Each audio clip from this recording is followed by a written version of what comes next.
नमस्कार दोस्तों, मैं नीरज श्रीवास्तव। आप सभी लोग देख रहे हैं नियो मीडिया। दिल्ली का इलेक्शन बड़े दिलचस्प मोड़ पर आकर खड़ा हो गया। याद कीजिए 2011 का वो पल जब अन्ना हजारे जी जंतर मंतर पर कांग्रेस के शासन के खिलाफ खड़े थे और कहीं न कहीं इस पूरे आंदोलन को पीछे से बीजेपी और आरएसएस ने फुल सपोर्ट किया था।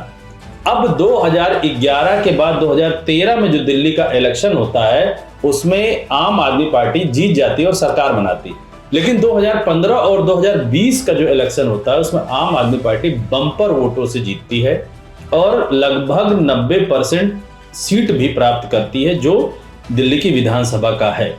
एक बार उसको 67 सीट और दूसरी बार उसको 62 सीटें मिलती। दरअसल दिल्ली में जब केजरीवाल अपने आम आदमी पार्टी का प्रचार कर रहे थे उस समय उन्होंने ये बात बोली थी कि बीजेपी हो या कांग्रेस हो, ये दोनों पार्टियां करप्शन में लिप्त हैं और उस करप्शन को वो दिल्ली से दूर करेंगे। और साथ ही साथ अगर गौर से देखा जाए तो उन्होंने उसी समय एक चीज शुरू की कि दिल्ली के लोगों के जबान पर वो टेस्ट आ गया कि किस तरीके से फ्री की चीजें मिलती हैं। अब 2014 केंद्र का इलेक्शन हो या 2019 केंद्र का इलेक्शन हो, ये दोनों इलेक्शन इसी बात पे जीता गया है कि कौन कितना फ्री में आम जनता को दे सकता है। दरअसल ये फ्री देना, आज इलेक्शन कमीशन इस पे कुछ नहीं बोल रहा है, लेकिन बहुत पहले की अगर हम बात करें, जब टीएन शेषन हुआ करते थे इलेक्शन कमीशन के इंचार्ज, उस समय इस तरीके के फ्री बीन्स आप नहीं बांट सकते थे क्योंकि ये सीधे सीधे इंपैक्ट डालता है वोटर के मन स्थिति पर। यानी कि आज की डेट का वोटर ये नहीं देख रहा है कि देश किस दिशा में जा रहा है, उसको अपने पेट और उस समय उपस्थित उसके फायदे में जो पार्टी खड़ी हो जाती है उस पार्टी को वोट कर देता है। अब दिल्ली के इलेक्शन को अगर हम देखें तो दो बड़ी पार्टियां आमने सामने हैं, एक आम आदमी पार्टी और दूसरी भाजपा। ये दोनों आमने सामने के टक्कर पे खड़े हैं। कांग्रेस चूंकि इस तरीके की राजनीति कभी नहीं की है और फ्री बीन्स अगर वो देगी भी, अगर फ्री में चीजों को देगी तो उस पर हो सकता है आम जनता उस पर ट्रस्ट ना भी करे। इस वजह से दिल्ली के इलेक्शन की अगर हम बात करें तो 10 सालों से आम आदमी पार्टी जो कुछ फ्री दे रही है उसका दिल्ली की जनता स्वाद चख चुकी है और केंद्र में उपस्थित बीजेपी ने जो 10 सालों से लोगों को फ्री में बांटा है उसका भी स्वाद आम जनता तक है। अब सबसे बड़ी बात यह है कि बीजेपी को इस बात का पता है कि अगर हम फ्री नहीं करते हैं तो दिल्ली की जनता वोट नहीं करेगी, चाहे वो कितनी पढ़ी लिखी हो, क्योंकि 10 साल एक बहुत बड़ा समय होता है और 10 साल में बहुत कुछ इतिहास बदल जाता है। 10 साल अगर आप अपनी हिस्ट्री को पीछे ले जाइए तो आप अपने कल्चर को भी बदल देते हैं। अब पूरे देश की राजनीति या स्टेट की राजनीति कह लीजिए सिर्फ इस बात पर है कि कौन सी पार्टी हमें कितना फ्री में देगी, उसी बिहाफ पे वो उसको वोट करेगा, नहीं तो वोट नहीं करेगा।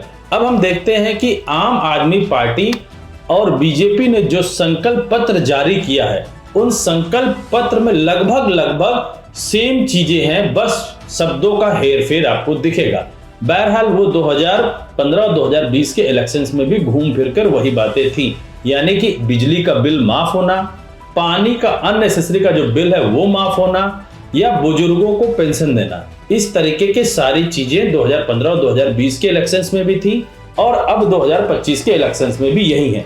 अब चूंकि 2 बार से बीजेपी हार चुकी है और महाराष्ट्र और हरियाणा जीतने के बाद बीजेपी को कहीं न कहीं उम्मीद है कि दिल्ली भी वो जीत सकती है, इसीलिए उसने भी संकल्प पत्र में या कह लीजिए जितने भी बड़े मीडिया में प्रचार आ रहा है वो ये मान के चलिए वो यही समझाने की कोशिश कर रहा है बीजेपी कि जो आम आदमी पार्टी दे रही थी वो हम देंगे और जो आम आदमी पार्टी नहीं अभी तक कर पाई वो हम आपको करेंगे।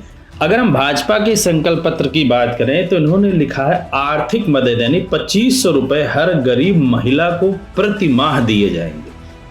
21,000 रुपए उन महिलाओं को दिया जाएगा जो गर्भवती होंगी।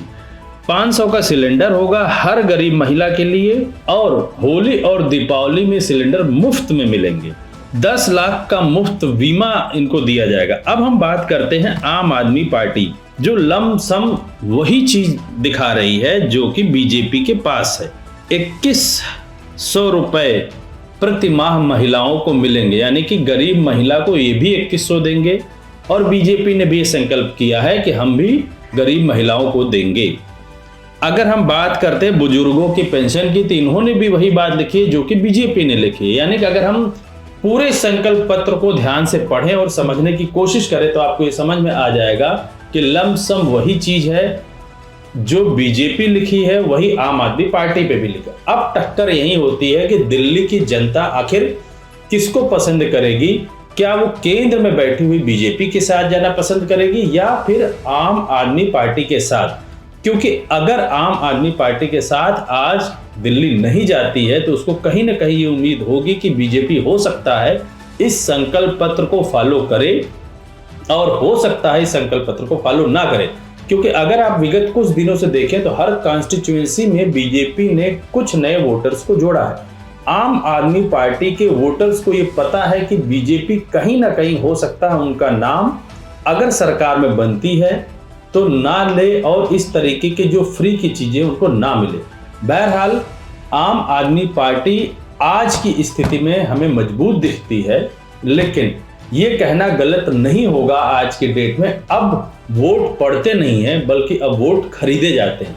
बहरहाल कांग्रेस इस चीज का शुरू से और आज भी विरोध करती आ रही है और कांग्रेस का हमेशा से स्टैंड रहा है कि फ्री के नाम पे वोट खरीदना लोग बंद करें। लेकिन चूंकि हमारे इलेक्शन कमिश्नर को ये चीज दिखती नहीं है, अगर हम केजरीवाल जी के शब्दों में बोलें तो इलेक्शन कमिश्नर जो हैं अपनी नौकरी रिटायरमेंट के बाद बढ़ाने के लिए उन सारे चीजों को करने के तैयार हैं जो बीजेपी के फायदे में है। बहरहाल दिल्ली के इलेक्शन को देखना बड़ा दिलचस्प होगा। हमारी पूरी टीम की निगाहें इस वक्त बनी हुई है।